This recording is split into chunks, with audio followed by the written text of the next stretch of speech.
Alright guys, na mapagpalang araw sa inyong lahat. Time check, 7:07 p.m. Pinas time. Alright, meron tayong isang reaction video dito kay BP Sara. Tumangging papalitan ng kanyang security detail. Alright, intro muna tayo and don't forget to subscribe. Rob Trip.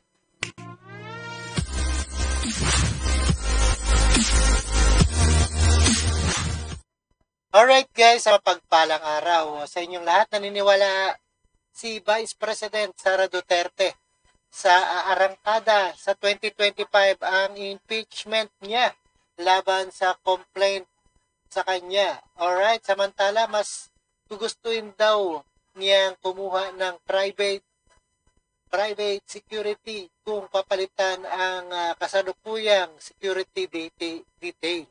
Alright, panoorin po natin and let's do watch guys.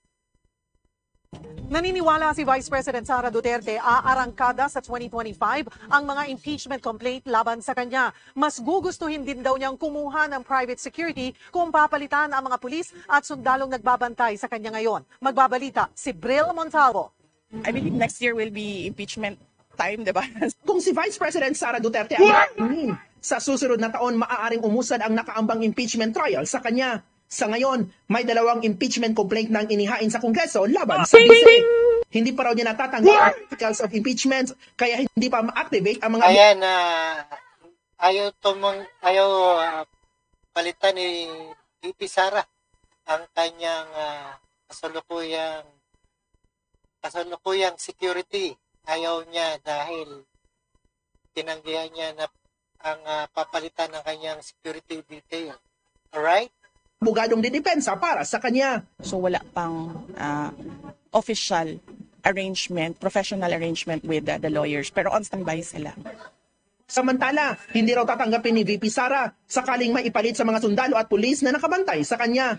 Sabi kasi ni AFP Chief of Staff General... Ayan, samantala mas gugustuhin daw niyang kumuha ng private security kung papalitan ang mga kasalukuyang security ni Sara Duterte. Romeo Brawner Jr. Kailangan palitan ang mga tauhan ng Vice Presidential Security and Protection Group o VP-SPG. Yan ay para bigyang daan ang investigasyon sa nangyaring komosyon sa paglipat noon sa ospital kay OVP Chief of Staff Attorney Zulaika Lopez. Bakit kasi papalitan pa, di ba? Kagustuhan ng ating Vice President ang kanyang security. Pero sabi ni VP Sara, baka kukuha na lang sila ng private services. There are professional security services. So that's not Ayan, tama yan. At matalino naman si Sara Duterte. Dapat kumuha siya ng kanyang private security. Mahirap yan. Alright? Walang ibinigay na dahilan si VP Sara kung bakit ayaw niyang papalitan ang kasalukuyan niyang security details. Ayon naman sa AFP, profesional ang kanilang hanay para protektahan ang bise. So hindi po kami magdi-detail ng walang kakayanan na gampanan po ang ganyang misyon. Maging ang PNP, nalulungkot dahil para raw walang tiwala sa kanila si VP Sara. Ayan, wala talagang tiwala. Kaya nga ayaw tanggapin itong papalitan ng kanyang security. That's sad to hear na hindi po tayo pinagtitiwalaan, but we want to assure our Vice President, sisiguraduhin po natin na ibubuwis po ng mga security forces yung buhay po nila para protektahan po yung kanilang principal. Sa kabilang banda, pinangunahan naman ni Pangulong Bongbong ang command conference ng PNP sa Campo Crame. Pero hindi raw ito loyalty check sa Pangulo. There's no need for loyalty check. We know our mandate, we know our limitation, at hindi tayo mawawala sa focus because of some political noise. Para sa 1PH, Bril Montalvo. Alright, napakinggan at napanood po natin dito sa ating reaction video dito kay Rob Trip. Please connect guys, Rob Trip. Alright, maraming salamat sa inyong lahat and Merry Christmas.